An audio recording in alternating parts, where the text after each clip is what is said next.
और जीत की पूरी उम्मीद हर कोई उम्मीदवार लगा। बिल्कुल। लेकिन आपके सामने खड़ी हैं आज, क्या संदेश उनको देना चाहेंगे आप?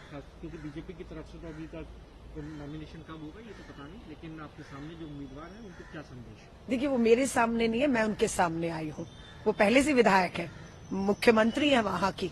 मैं गई हूँ उनके वहाँ पर अपना चांदनी चौक के विकास के मॉडल को लेकर। मैं तो सिर्फ विधायक रही 2015 से 20 तक। मेरे विकास का मॉडल 26 जनवरी की झांकियों में जब निकलती है प्रदर्शनी राजपथ से, तो देश ने देखा है।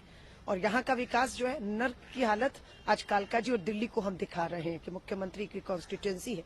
बिल्कुल नामांकन वो भरने गई है और कल 14 जनवरी को मैं खुद नामांकन दाखिल करने जा रही हूँ।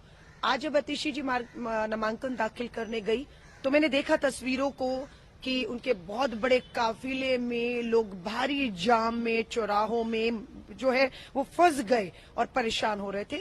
तो मैंने तय किया कि मेरा नामांकन लोगों को परेशान नहीं करेगा। बिल्कुल अपने कार्यालय का कल मैं उद्घाटन करूंगी। उसमें सर्वधर्म के लोग आएंगे, प्रार्थनाएं होंगी, दुआएं होंगी और बिल्कुल हम लोग अरदास करेंगे। सब कुछ करके अपने कार्यालय में मैं सबके आशीर्वाद से, कार्यकर्ताओं के इजाजत से, मैं अकेले एक गाड़ी में अपने वकीलों के साथ अपने नामांकन को दाखिल करने एक गाड़ी के साथ जाऊंगी, ताकि भारी जाम और स्थानीय लोगों को, कालका जी के लोगों को कोई परेशानी ना हो। क्योंकि कालका जी में अभी भी हमने देखा है पार्किंग की व्यवस्था नहीं है। सड़कों तक जो है वो छोटे छोटे चौराहे बहुत आते हैं कालका जी में और भारी जाम लग जाता है। सो बस उनको परेशानी ना हो, इसलिए मैं कल कुछ इस तरीके से नामांकन दाखिल करने जाऊंगी।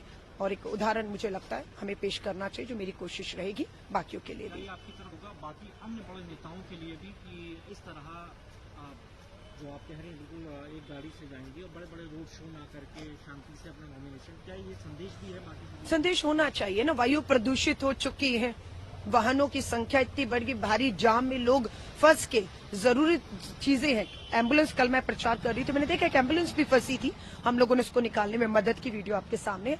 सो मुझे नहीं लगता है कि जब इमरजेंसी सेवाओं की सख्त किसी को जरूरत हो, जान पर बनी हो, फायर ब्रिगेड, एम्बुलेंस और भी बड़े बुजुर्ग घंटों जाम में ना फंसे कालका जी के लोग। इसलिए मैं बहुत साधारण तरीके से, और मुझे लगता है सबको ऐसा ही करना चाहिए। ताकत, धन और बल, मुझे मालूम है आतिशी मरलीना जी को 17 लाख रुपए डोनेशन मिल गया है और मुझे नहीं मालूम कालका जी के लोगों ने अपनी गाड़ी, ईमानदारी की कमाई, टैक्स पे किया और सरकारी खजाने में दिया था विकास के लिए। और वो 2000 करोड़ नशे के भ्रष्टाचार में सरकारी रेवेन्यू खजाने को नुकसान हुआ है। आतिशी मरलीना विधायक है, मुख्यमंत्री लाखों की तनख्वाहें लेती हैं, लेकिन उन्हें फिर चंदे की जरूरत पड़ी। अलका लांबा पूर्व विधायक है और पूर्व विधायक को 15,000 रुपए की पेंशन मिलती है, जो मुझे मिल रही है 15,000 रुपए की। लेकिन मैं अपनी ईमानदारी की मेहनत कमाई से, ईमानदारी से चुनाव लड़ूंगी। जनता से पैसा मांगना है तो जनता ऑलरेडी टैक्स पेयर के तौर पर पैसा दे रही है और दिया भी था। जो 33 करोड़ रुपया शीश महल पे खर्च हो गया और शराब नीति पे खर्च हो गया। सो 17 लाख रुपया मैं मानती हूँ ये किसने दिया, आतिशी जी को जरूर खुलासा करना चाहिए। उसमें से कालका जी के कितने लोग हैं जिन्होंने आपको दिया? मुझे नहीं लगता कालका जी के लोगों का इस 17 लाख में कोई योगदान है। मैम, इस चुनाव दिल्ली हाईकोर्ट की तरफ से एक बड़ी टिप्पणी आई, जो सीएजी की तमाम जो रिपोर्ट सरकार पेश नहीं कर पाई, उसको लेकर साफ तौर पर जो बयान आया हाईकोर्ट की तरफ से कि आपकी ईमानदारी पे संदेह है।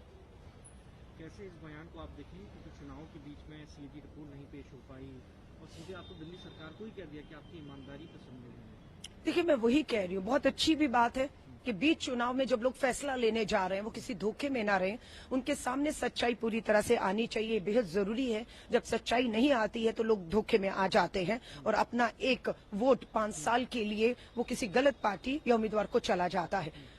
केजरीवाल जी मुख्यमंत्री थे, दोबारा मैं देख रही हूँ उनके इश्तेहार कि वो मुख्यमंत्री होंगे। केजरीवाल जी से एक बात पूछ लीजिएगा, क्या अदालत की पाबंदियां आपसे हट गई हैं?